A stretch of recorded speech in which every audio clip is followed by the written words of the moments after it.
Good evening, everyone. This is Dr. Heidi Marshall. I am just getting some documents up for us to begin this presentation. So we're going to get started in just a moment. Also looks like we still have a couple folks joining. So those on the line, welcome, and stay put for just a couple minutes while we wait for a few more people to join us.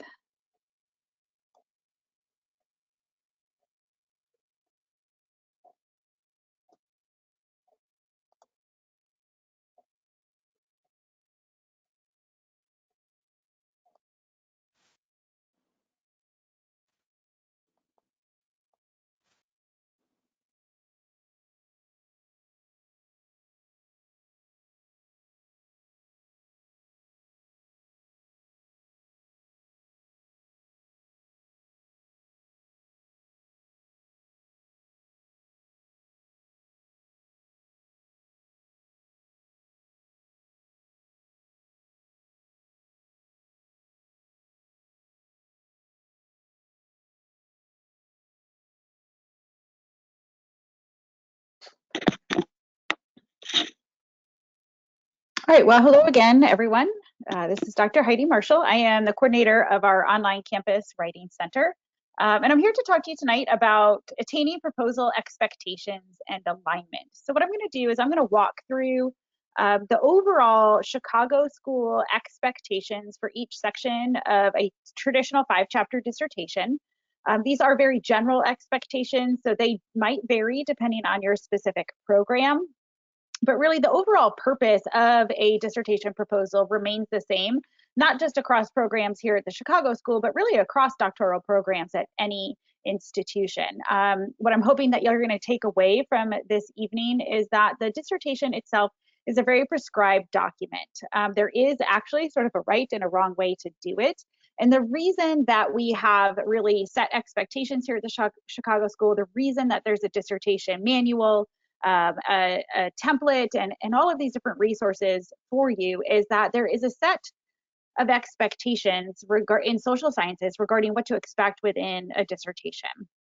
And you need to make sure that you're attaining that within your proposal.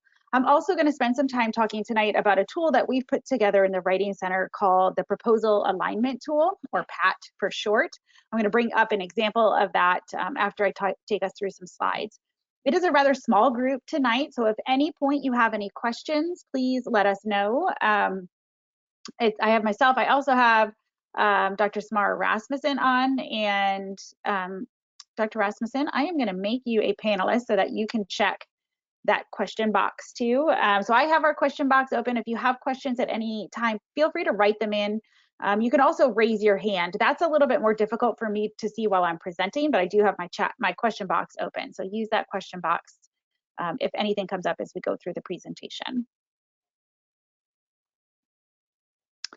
So let's start with chapter 1. Before I get started, though, I do want to put out that your dissertation, your proposal is not a linear process. It's not a linear document, and it's not a linear writing process. You are not going to necessarily begin by writing the introduction of chapter 1, moving through all the components of chapter 1, then moving into chapter 2, and then moving into chapter 3. As a matter of fact, you can't do that.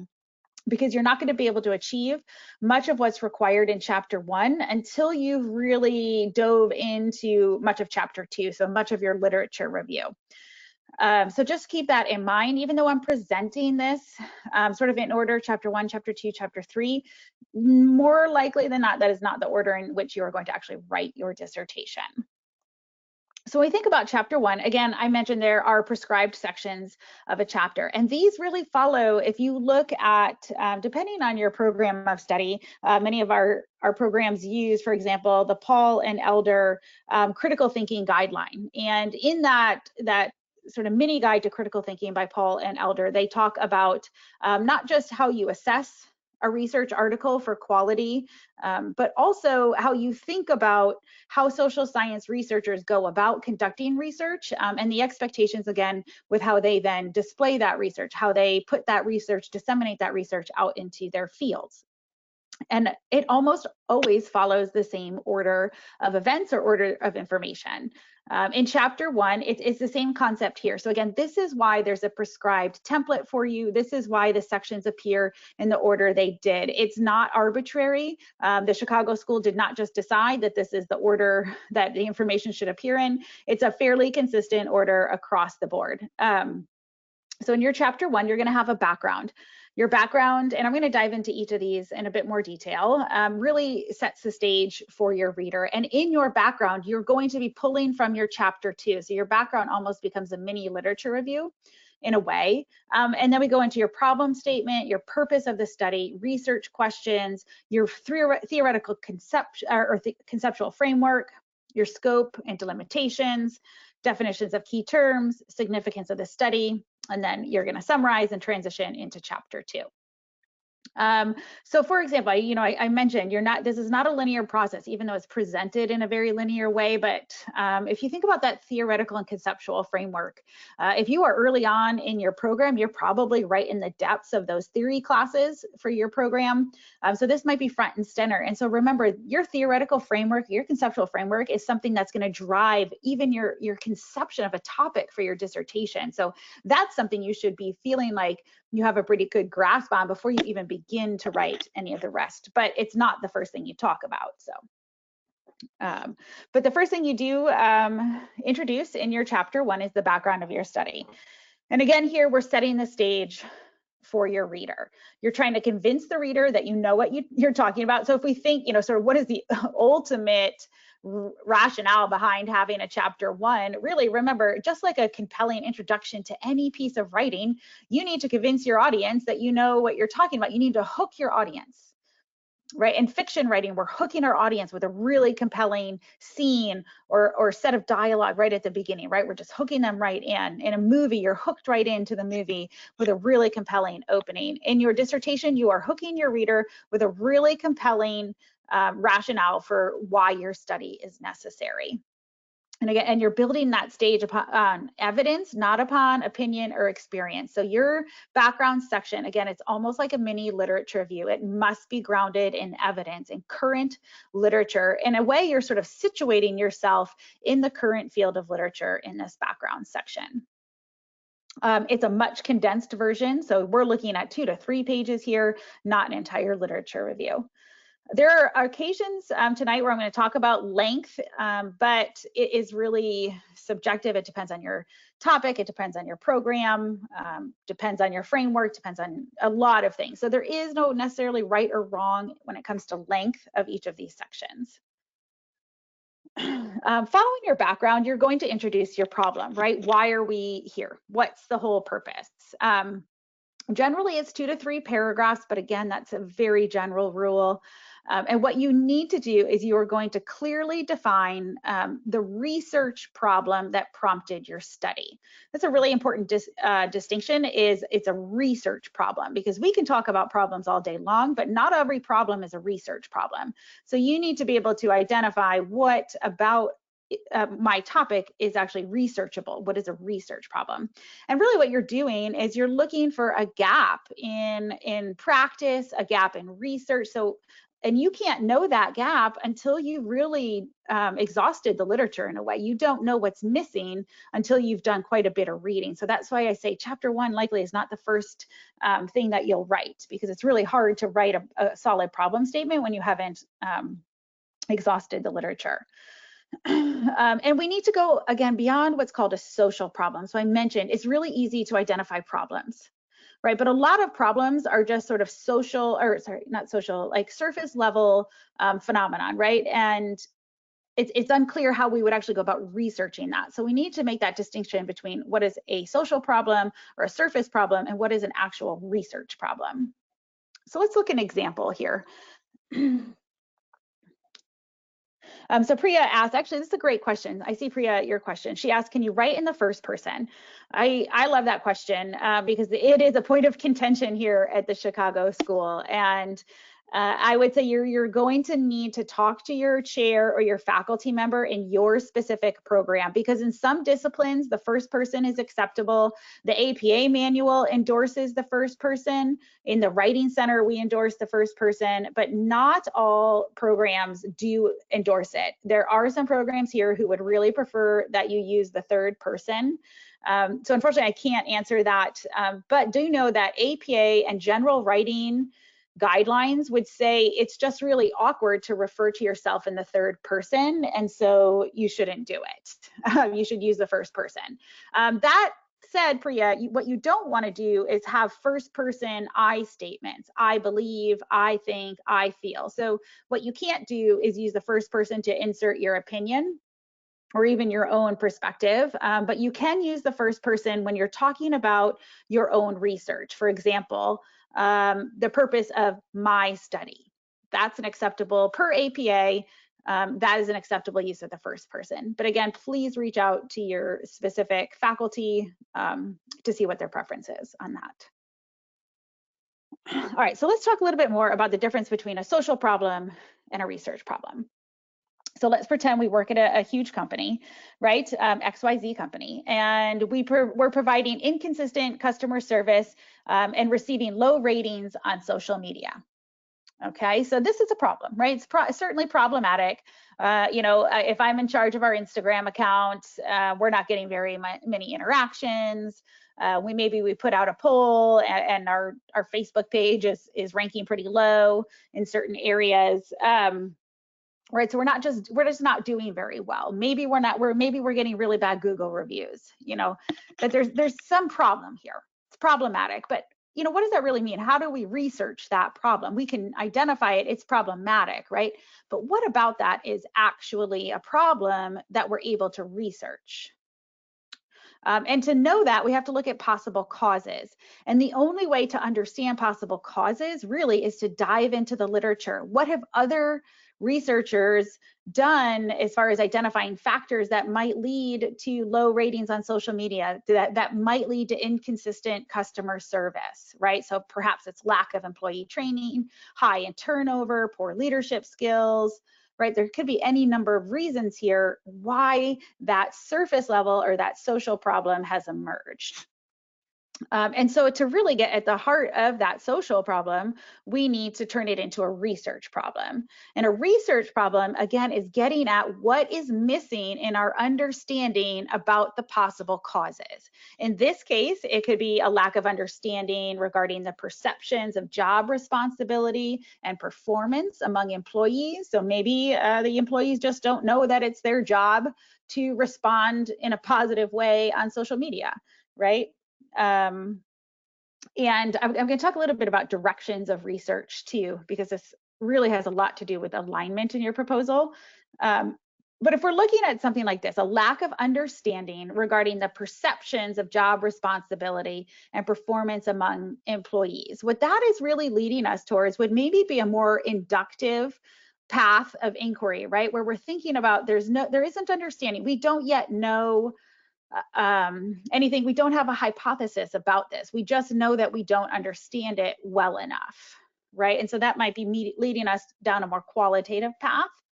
Or we can look at it more, if we think about ontology and whether we're thinking about objective knowledge and how we're investigating knowledge and the existence of knowledge, right? So we can look at it again more from a constructionist point of view, from an inductive point of view, or we can say, no, we have a pretty strong hunch about what the objective reality is here. There's a lack of information regarding the relationship between job training completion and employee retention, that these are two objective things, and we're going to explore them and examine them and the relationships between them. And that might lead us more towards a quantitative research study. I'm not saying that, definitely it's one or the other in this case, but just begin to think about the methods and the methodology, the direction you go later on in your proposal begins now. It begins right at this point, right? Your research questions really are sort of this pivotal point, right? There, that point in the narrative, in the story that you're telling, where you're going to go one direction or you're going to go another. And in research writing, it's not a choose your own adventure, right? It has to be a set path.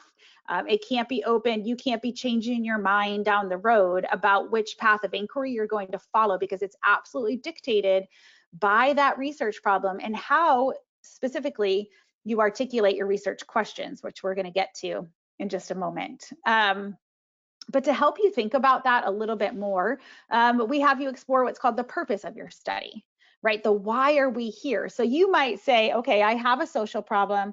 I have a few possible directions that I might go for my research problem. And then you want to think about, why are we here? Why are you here? Why are you undertaking this study? So you want to describe, right? What is the overall purpose? What population do you want to look at? What sample are you going to be pulling? Are you really interested more in, again, exploring understanding and perception and perhaps relationships in the workplace? And so you really need to get down, maybe have a smaller sample size. What research approach, the participants, and what impact is it going to have? Where are you going to fill a gap in your field, right? So that purpose really is also helping you drive towards that overall approach to your research. And this is, again, where we find you're going to find yourself sort of at this fork in the road, or this crossroads, right? And which path is going to make the most sense for you, for the field, for the participants? So where are you looking to affect change, and how do you think that's going to be best accomplished? You are certainly going to get guidance on this from your faculty, from your committee. Our methodology experts can really help. Dr. Rasmussen, myself, we can help you think about this. But it's really important that you think about, again, that social problem into a research problem, and then taking the purpose and thinking about, where am I going to go from here? Okay, so let's go back to our example. And I'm just using very basic qualitative and very basic quantitative examples here. Obviously, this is a limited example. I couldn't possibly give examples for every type of study that you might do, but let's just say, for the sake of example, we decided to go with that first research problem. A possible purpose statement might be, the purpose of this cross-cultural, those of you in the IP program you have to identify, that very specific focus. Phenomenological study is to further understanding about how employees at XYZ company perceive their job responsibilities. Results of this study could help managers, and so on, right? So you're in that purpose, you're getting very specific here. And again, this means you have to have made a decision, right? Which direction am I going to go? And am I going to go in a more inductive qualitative path, or am I going to go a more deductive quantitative path? If you decided to go with that second research problem, looking at relationships, you might say, the purpose of this quantitative correlational study is to examine the relationships between job training completion and retention of new employees at XYZ company. And again, results could help company managers, so and so, right? So you really want to think about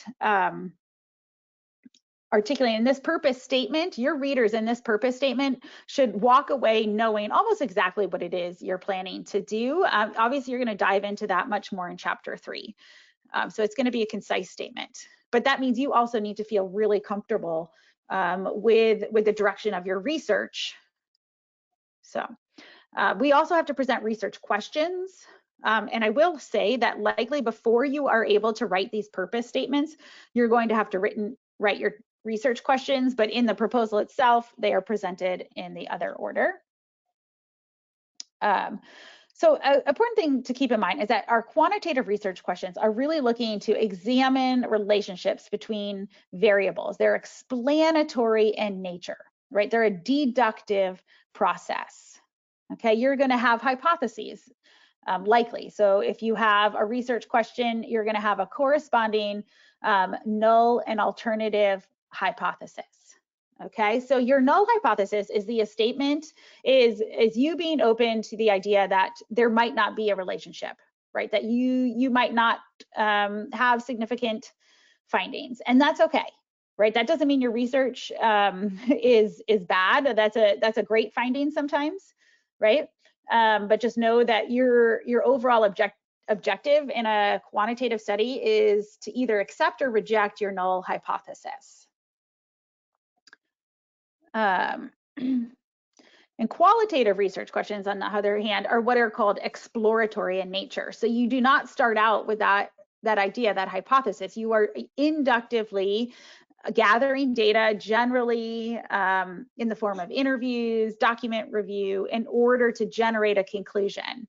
And you're generally going to have one guiding research question for a qualitative study, and it needs to be open-ended in nature. Actually, all of these research questions do. So you really want to avoid questions that beg what we call a binary response, so a yes/no response. So I often see research questions that begin with the word is, or does, or will, right? And when we begin questions like that, like, is there a relationship between employee retention and training completion? The answer to that question is yes or no, right? But that's not a good research question, because we need to be open to more than just a yes or a no. So really think about how you're phrasing these research questions as well. Your qualitative questions, you're also going to usually have some sub questions here as well. So that theoretical or conceptual framework, I talked about this at the beginning, and even though you're not really addressing it until quite a ways through chapter 1, it is something you need to have a really good grasp on from the get-go, because this is literally the lens for everything in your study. You are describing, so in qualitative studies, we tend to call it a conceptual framework, because usually we're bringing together multiple theories or models or ideas that ground our study, that provide the lens for our study. So you might be sort of putting together your own lens. And that's a really wonderful thing about inductive research, is that you are creating sort of a new set of knowledge by bringing together theories, maybe in a way that they hadn't been brought together before, to examine to follow through on your study.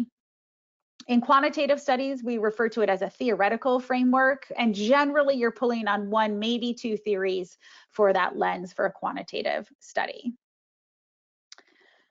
In this study, you need to readdress the phenomenon that you want to study. You are going to give us a very brief overview of each of the theories, models, ideas that you're bringing in. But remember, in chapter 2, you're going to dive into them much more in depth. So it doesn't have to be really lengthy here, just enough information for your reader to really understand what that is. A lot of programs also want you to provide a visual of this. So particularly if you have a conceptual framework where you're bringing in multiple models or theories, they might ask you to create a visual of that. So I know I'm going through, I'm going to make sure that these slides are available to you, but I also want to make sure we have time to get to some questions. And Nene, and I apologize if that is not how you pronounce your name, and I did mean to ask you the other evening how you pronounce your first name, so I apologize if that's incorrect, but Nene asks, what about a mixed method study? What framework works best? So in a mixed method study, you're probably gonna have to do both. And I will say for all of this, you're gonna have to have two sets of research questions. Your purpose is going to be twofold. You're going to have a conceptual framework, likely for a mixed method, because you are doing inductive research for that as well. But generally, if you are doing a mixed method, you're going to have double the amount of information. Just keep that in the back of your mind. Not saying don't do it, but remember it is more to do. That's a good question. We also have in chapter 1 what's called the scope and delimitations. So delimitations are those characteristics that limit the scope of your inquiry. Essentially, they're the boundaries that you as the researcher place on the study. That's why I have a cube here, right? Your study is contained in a box, right? And if you think about this as like a 3D puzzle, I don't know if those of you with small children, my children used to love those cube puzzles where you can make multiple puzzles depending on the side of the cube that you're on. And if you think about like your field of research as a huge 3D puzzle, your study is just one small cube in that, right? And it's contained. It's you're not trying to be all over the place with your research. It necessarily is contained. And it might be a really small cube in that field, and that's okay, right? That the important thing is that you keep it contained, because the whole point here, particularly with your dissertation, is to graduate. Those of you who were with us this weekend at the dissertation conference, I mean, this was something we reiterated over and over, right? The best dissertation is a done dissertation. So keep this cube as small as possible. Again, this is different from limitations, which you'll address in chapter 3. And typically those things are outside of your control. But what's within your control is the design, participant selection, your region, the time frame of your study, the sector or site, and so forth. So they're all the details about the study that are that you have put on, the confines that you have put on your own study. You're also going to have a section in chapter 1 called definitions of key terms. I'm not going to get into this in too much depth, but just keep in mind, if you can, if you're pulling on Merriam-Webster dictionary for the definition, you don't need to include it on your definition, your list of terms. These are terms that are unique to your study or that are uniquely used in your study. So they're what we call operational definitions, that a general reader needs a bit more context to understand what you mean when you use these particular words, if that makes sense. They're going to be presented alphabetical. They have to be supported with evidence, right? They're operationalized definitions. So you don't get to invent that, right? It has to be grounded in evidence. Okay. You're going to sort of wrap up with the significance of your study. Now, this is really hard to do in a proposal because you don't know what your study is going to show yet, but you have to make some projections based on previous research. So this part, you're also going to be citing sources that from your literature review to situate your study, right? Who's going to care about the findings? Who's going to be interested? How might they impact participants? Their group representations. If you're in, I use international psychology here just as an example, but you know, how is it going to further the dialogue in fill in the blank in whatever program you are in? Right, but you know, at the same time, we like to think that our dissertations are going to save the world, right? And you know, just remember they're not, right? They're a small cube, or maybe we think of it just a speck of dust, right? And it is significant. It's not to take away from that and take away from the effort in any way, right? But we do need to keep it contained, and you need to be realistic about what it is you're accomplishing in this section as well. Okay. So let's jump into chapter 2. Again, feel free to pop your questions in. If I see them, I'll answer them as I go, but I'll certainly get to them after the slides as well. So in your chapter 2, so you'll notice that there are fewer prescribed sections in chapter 2, right? Chapter 1 is so prescribed. It has to be this, then that, then this. Chapter 2 is a bit more open because naturally this is completely dictated by your topic, by your framework, by your methodology, right? There's so many different factors that go into this. So there is no right or wrong length. I'm not going to give you a total article count that you have to have or source count. Because that's all really dependent on so many different factors. But you will need an introduction. You're going to explicitly provide, you're going to provide an overview, right? Because every literature review is so different, you do want to provide a bit of a map for your reader in the introduction. So tell us what you're going to tell us in that introduction. You really, it's like a little outline for the reader, you know, so again, telling them what they can expect. You also need to have what's called a research strategy section. And this is almost like a recipe for how you identified all of the sources that you pulled into your literature review. You're going to cover the databases, the key terms, how many articles were produced by those particular searches, how many of those articles were peer reviewed, right? And you're going to need to, in some cases, provide rationale for the sources. So example, if you have sources that are very old, you need to identify those as seminal sources in your field. You know, we're looking to convey the state of current literature in the field, but that's not to say you're not going to be citing more foundational research and literature and theories in your field. So certainly many of your citations will be older than that, 7 to 5 year range. But the bulk of it, really what you're looking to do again is to provide an overview of the current state of literature on the topic. And we say, aim for 80% peer-reviewed scholarly sources. Again, if you have to deviate from that, just have a rationale for that. And then we get into the body of the literature review. And I know that this is Dr. Rasmussen's sort of area of expertise. If you haven't yet made an appointment for her to read through your literature review, I strongly recommend you do so. There's, again, the length is going to depend on your topic, your framework, so many things. So there is no set length. But our biggest piece of advice is to work from an outline. And again, those of you who joined us this weekend, something you heard in many sections, be organized. Work from an outline and make sure that you're organizing by thematically, right, by topic, and you're not just giving us an annotated bibliography. Right, you want to synthesize. You're looking to bring in multiple voices in each paragraph. You're really giving us a holistic picture, again, of the current state of the field.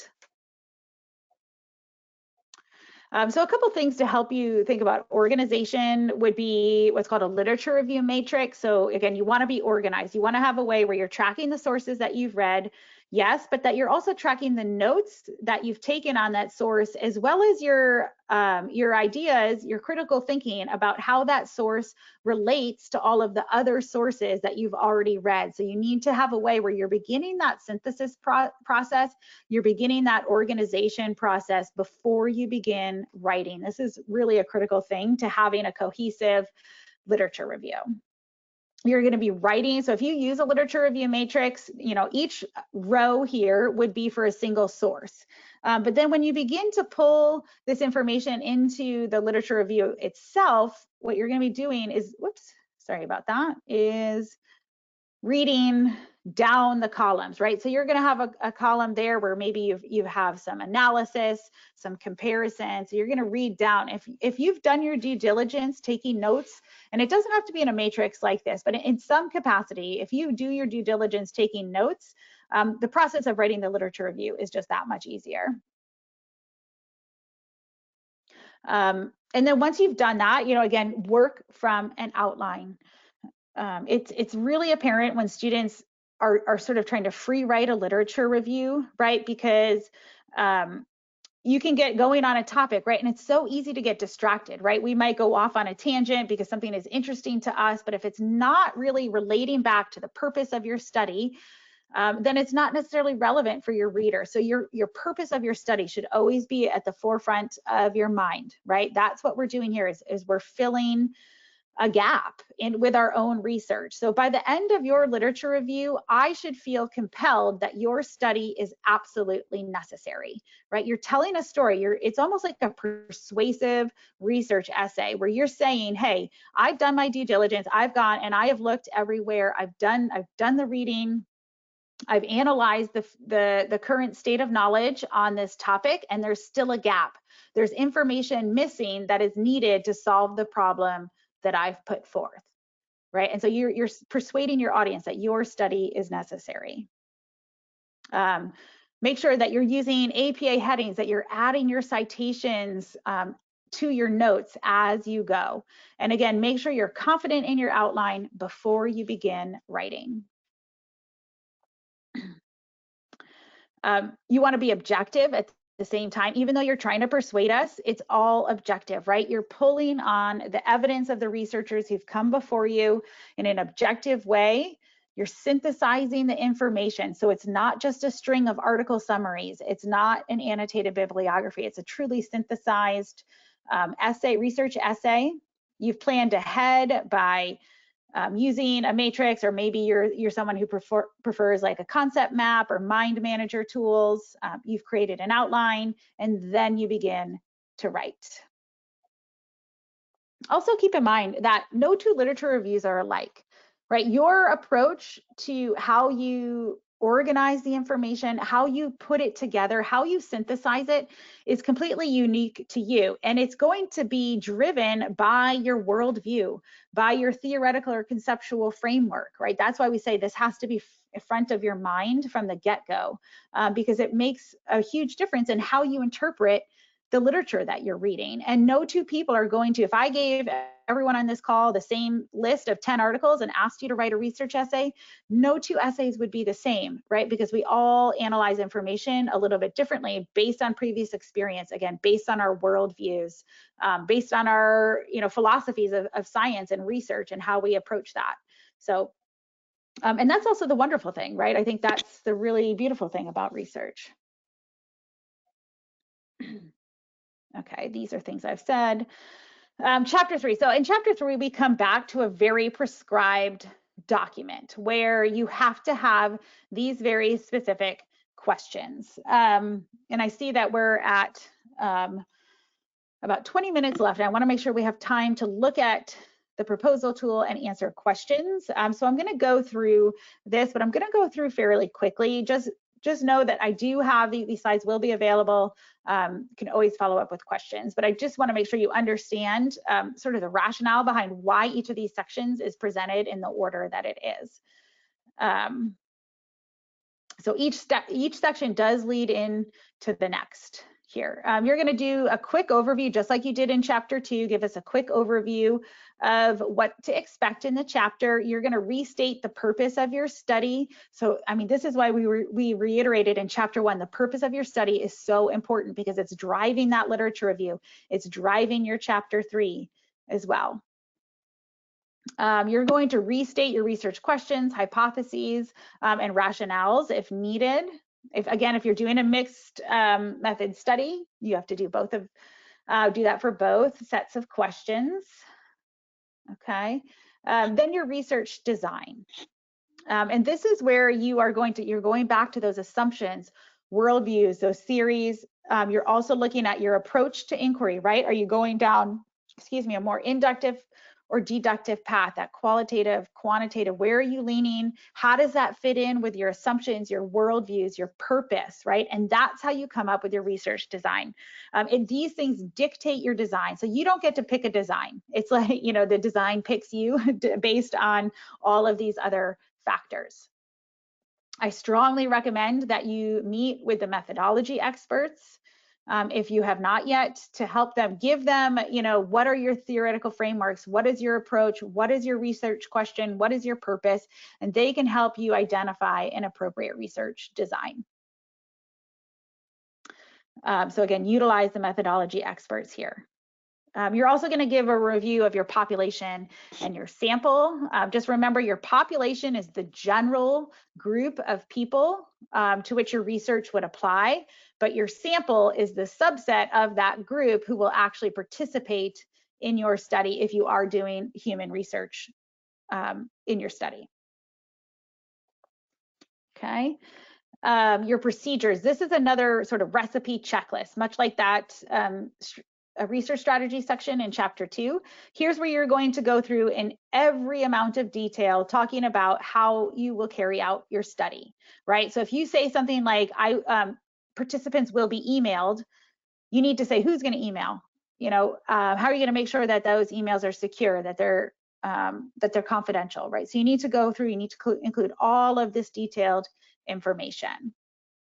Right? If you're going to follow up with participants, how are you going to follow up with them? Who is going to be doing the follow-up? Is it you? Is it somebody else? Right? So you need to be as detailed as possible. And then you need to, regardless of the type of study you are doing, you have to address validity of your research, right? How are you going to ensure credibility, dependability, confirmability, transferability? Right? Are there threats to internal or external validity? So these are all things that if you have not gotten there yet in your research textbooks or your research courses, you will get there. So if this doesn't seem familiar or maybe it seems like I'm speaking a different language right now, that's okay. You will learn it. It's not stressful, but it is absolutely critical to making sure that your audience understands, again, that you've done your due diligence and that you understand the nature of research and its limitations, particularly. You're also going to need to talk about your instrumentation, right? So if you are doing a quantitative study, if you're putting together a survey, are you creating that instrument, or are you using somebody else's pre-validated instrument, which I strongly recommend you do. If it's qualitative, you are the data collection instrument generally if you're conducting a qualitative study, and there are some things that you need to address related to that. Then you need to talk about how you're going to process and analyze your data. Are you going to use a software? So you're going to use NVivo or SPSS or another tool? What strategies are you going to use for that? Then we need to address some assumptions. So assumptions are pretty broad. They can really cover anything from the mechanics of your study. What did you have to assume to be true? What are you assuming? And I apologize, my graphic here has gotten a little out of control. So you need to make some assumptions, for example, about your participants, but you also need to address assumptions about your philosophical stance, your research design, your methodology, right? So what research assumptions are inherent in those that you might need to address? So again, it's thinking about, research is great, but it's limiting. And we can't solve everything in every study. And so what is it, what again is that scope of your study that's outside of your control? We talk in chapter 1, we talk about the things that are within our control. Chapter 3, we have to address the things that are outside of our control. Limitations, very similar to that, but this is where you're going to address very specific things like, is there a weakness in the design, uncontrollable biases, perhaps that you're going to, like one limitation right now that is prevalent in almost every qualitative study that we're seeing is the fact that there's a global pandemic and nobody has access to meeting with participants, right? And face to face. And that can be a real limitation depending on the study. So this is where things like this, again, these are things that are outside of your control as a researcher. And then you're also going to have to address ethical assurances. Hopefully you've taken that CITI training. If you haven't yet, you will. You're going to go through the Belmont report. You're going to have to identify the APA code of ethics and how you're going to adhere to that. You're going to have to talk about IRB approval, which you will need even if you're not doing human research, human subject research. You will still need to make sure, just have IRB go through and give you approval to conduct your study, right? Make sure you understand that how to protect confidentiality. This is an error we see a lot is in qualitative studies. Students will say, that their participants are going to be anonymous in their dissertation, but that's not true, because if it's a qualitative study, you know who they are. Your participants are only anonymous if you've given a survey and you haven't collected any identifiable data. So that's okay. You just can't use the word anonymous, right? You just have to make sure you're ensuring confidentiality. They're not anonymous.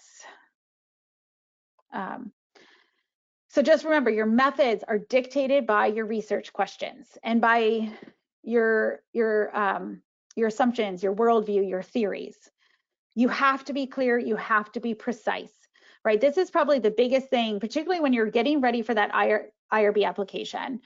You should be able to take things, word for word out of chapter 3 into that IRB application if you're precise, if you're clear.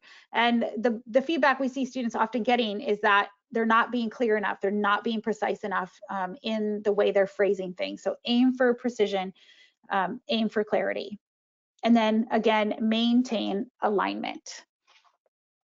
So I want to talk a little bit about now our proposal alignment tool.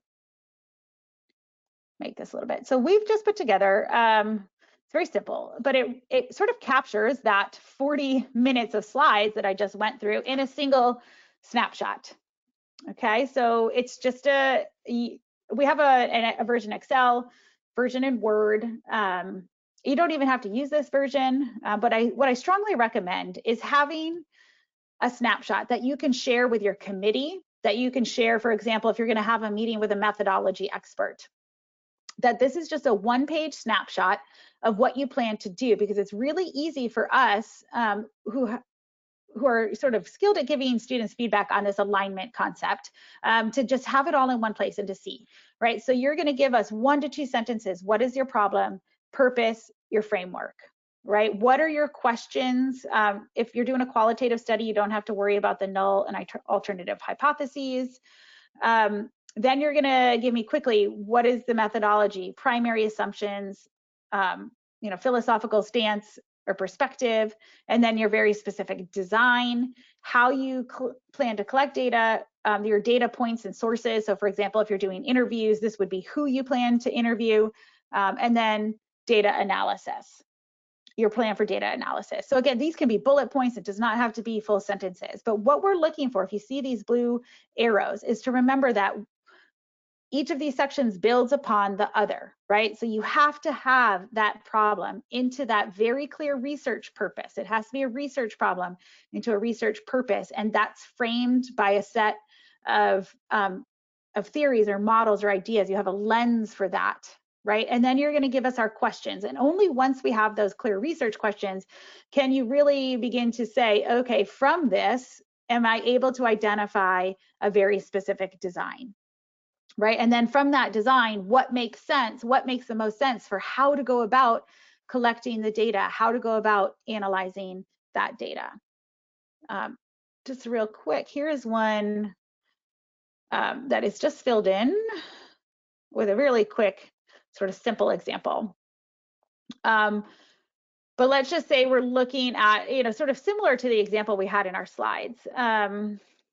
So a research problem. The problem this study will address is the high attrition rates of elementary education student teachers in rural Nebraska. So we're looking at the attrition of student teachers in their programs in rural United States, essentially, right? But I've narrowed it. I've narrowed that scope even more to a very specific region. So remember, think about that cube. How, can you make it any smaller? So really think about how can I narrow that scope. The purpose is to further understanding about what those student teachers perceive to be barriers to degree completion, right? So I now, right away, I've identified that I'm looking probably at more of an inductive study, right? I want to know, what are teachers feeling? What are their perspectives, or the student teachers? What are they feeling about this?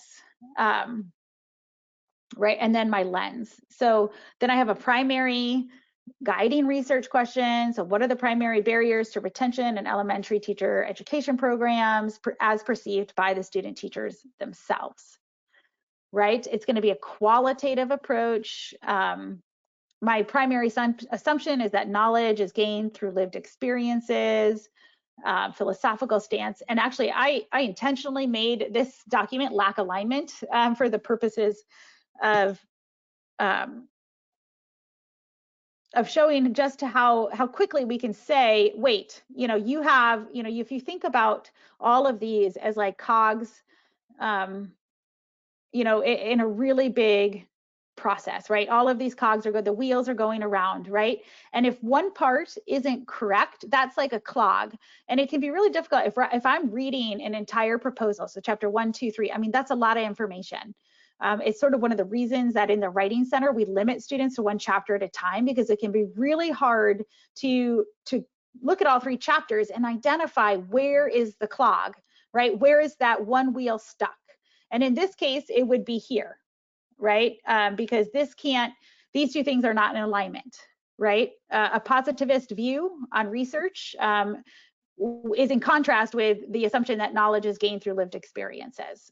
So right away, I can say, hold up, right? Let's see where this student's misunderstanding is and make sure we get that understanding where it needs to be before the student moves forward with writing an entire proposal then that has a major clog in it or a major sticking point, right? Because that can be really difficult to undo it. This is where we see students say, I have to start over, right? I got to chapter 3 and I got a new chair and they told me to start over. And it does happen, right? And it's often because there's one small part that's out of alignment. But when there's one small part out of alignment, it can throw off the entire proposal. So again, I just really recommend flush it all out ahead of time before you get deep dive into writing it, so that we can help you identify where those clogs might be before they end up backing up the entire proposal process. So I'm going to keep this up. are there any questions? If you would like to unmute, you can raise your hand. I can unmute you. All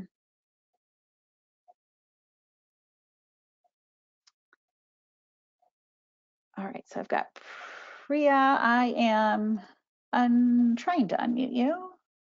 Oh, you're self-muted, so Priya, you can go ahead and.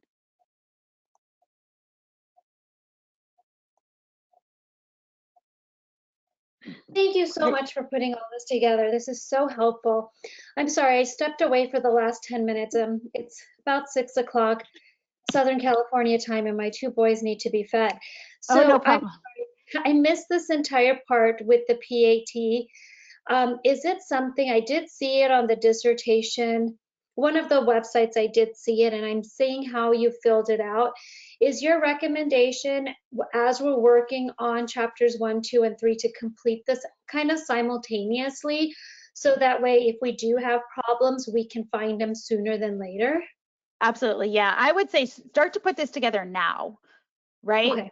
You can always change it. I think, I would, in an ideal world, personally, if I was in charge, which I'm not, but if I were, I would make all students complete this before they start their dissertation courses. Just to give us an idea, right, of where you want to go, to make sure that there's an understanding that everything has to align together. And when it doesn't align, it can cause major problems down the road. So let's make sure it's all aligned. And it's not to say that it can't evolve and change, but right, the sooner you know whether or not you've got this alignment across all of the major sections of your proposal, the more confident you're going to be in it, and the more confident your committee is going to be. So. Perfect. And I think it'll help guide me for my literature review as well. So yeah, you have to kind of do your literature review in order to fill this out completely. Right. But at least it's a starting point once you've kind of done the reading. And that leads me to another point that Dr. Rasmussen and I have been discussing, is in terms of the literature review. I mean, there's just so much information that's out there, and I'm trying to narrow it down as much as I possibly can. But in how much depth do you really need to be knowledgeable about everything in this specific area or your specific topic? I know over the conference, Dr. Gumberg, I think is how you pronounce it, she kept saying you have to be the scholar, you have to be the scholar, and I'm trying my best, but the moment I do in, let's say, another Google search or something like that, a Google Scholar search, there's more articles, and I'm starting to feel inundated and overwhelmed. So what would you recommend I start to do? I would say, let's think about the scope, right? So is there a way to rein in the scope a little bit if you find that every time you do a search, you're finding more? Think about that. Also, make sure you're tracking who is writing which of these articles, because you might find, and often is the case, is that, there's a few researchers, like a few sets of researchers maybe, who are the most prolific writing about researching a particular topic, right? So if you feel like you have a good understanding of their findings overall, their direction, where they're leading the field, do you have to read every single article? Maybe not. Also, make sure, I don't know if you were able to attend the session with Dr. Morris and I yesterday morning, but make sure you're not reading it. Don't read the entire article, right? Read enough of it to feel like, okay, this is in line with what I already know, right? I know this, so I don't need another article to tell me what I already know. It's much like with your so if that's the case, if it's like a second or third article that's kind of reinforcing what you've already read, do you still need to cite that article to back up what you're saying? Or is it okay just to have the primary author written into your citations? I would say bring in multiple voices. You don't have to do it all the time, but if you're only citing those few prominent researchers, then that becomes a rather shallow literature review. So you do want to bring in multiple voices, but you might say something like, let's just say Dr. Rasmussen is like sort of this leading researcher in the field, but I'm just looking at names on my list here. Phyllis Bryant is a researcher as well, and tends to sort of, her research is in support of what Dr. Rasmussen is finding, right? You don't have to cite them both every time, but make sure you are bringing in multiple perspectives. Got it. And then what if one research article leads into a different topic? Like I'm doing leadership practices. Let's say transformational leadership leads into the topic of educational leadership, which leads into the topic of school leadership, which leads into the topic of family leadership. How far down this line do I need to go? Only as far as is necessary, given your purpose and your scope. So Okay. think about your purpose statement as, if we think about writing, in undergrad or even in high school when we had to write like the 5-paragraph or 5-page research paper, right? And you have to come up with a guiding thesis statement. Think Right. about your purpose. Your purpose statement is that guiding thesis statement for your literature review. So the minute you get into a topic that isn't necessary to support that purpose, then you don't need it. Got Right? it. You have And to keep that scope it's in a mind very because tricky otherwise we would never be done writing literature reviews, right? That's where I feel. I feel like I'm Yeah. going down this Alice in Wonderland tunnel Yeah. because it's just one leads to the other, leads to the other, leads to the other. So I'm just very overwhelmed. So I think I just need to take a step back, keep going back Mhm. to my thesis, keep going back to those original kind of Yeah. 5 paragraphs that you're suggesting, and stick with that. Okay. Yeah, stick with it. And that's where an outline is so helpful, right? Because, and Right. sometimes we say, in creative writing, we say, you have to kill your darlings, which means, you might love a sentence you write, you might love an article, you might love a researcher, but if it's not in support of your plot, of your overall theme, then you need to get rid of Yeah. it. Perfect. Thank you so much. Sure. And Stephanie, you can unmute. I believe gave you that. There you go. So I had a question. So I'm in the applied behavior analysis program, and I'm not really sure what will be the philosophical stance. I know what some of our primary assumptions would be based on the attitudes of science, but what would be a philosophical stance? Right. And this might not apply. So I will say one caveat about this proposal alignment tool is that not every box will necessarily apply, but your philosophical stance really is like your ontological alignment, right? Are you somebody who tends to be more objective or subjective? But again, it might not come into play in your specific document. It's something that in that very traditional 5-chapter dissertation needs mentioning, or at least needs to be understood, right? But it might not actually be written into your dissertation. Okay. Yeah. And then I was going to ask about the method section experts. Do you have any for applied behavior analysis specifically? Because I know sometimes what we write about, how we write, can be very different from the other social sciences or other It fields. is very different. Yes. So we in the Writing Center, we don't have a lot of information on methodology in general because that is under the purview of the methodology expert department. And so I would reach out to them because I know that they do work very closely with students in your department. So that would be Dr. Philippa Dew and Dr. Cassidy Pitt. Okay, thank you. Mm-hmm. Mm-hmm.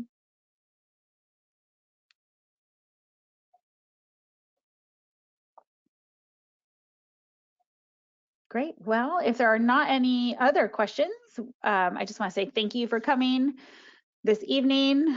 Let us know if you have any questions after the fact. You can always reach out to me or Dr. Rasmussen. And we hope to see you at an upcoming Writing Center session.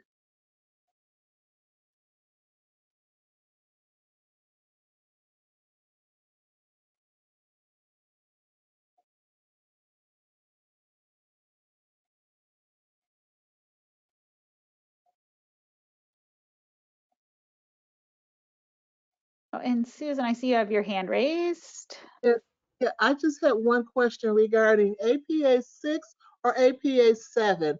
Which is required at this point? APA 7th is now required for everybody. Okay, because some Yep. people are saying we have to change, other people are saying no. So I just wanted to hear it directly from you. Yeah, well, so where are you? Because Susan, you're still in proposal, right? Exactly. Yeah, so if you're still in proposal, you do have to make the switch to 7th. The only people who didn't were those who were able to defend their entire dissertation this fall. Oh, okay. All right, So makes sense. yeah, Okay, okay. I just But ordered all the new books, so I'm ready for it. okay, good. And we have a lot of information on our website too, so make sure you check that out. Okay, will do. All right. Thanks, Susan. Thank you. Yep. Bye-bye. Bye-bye.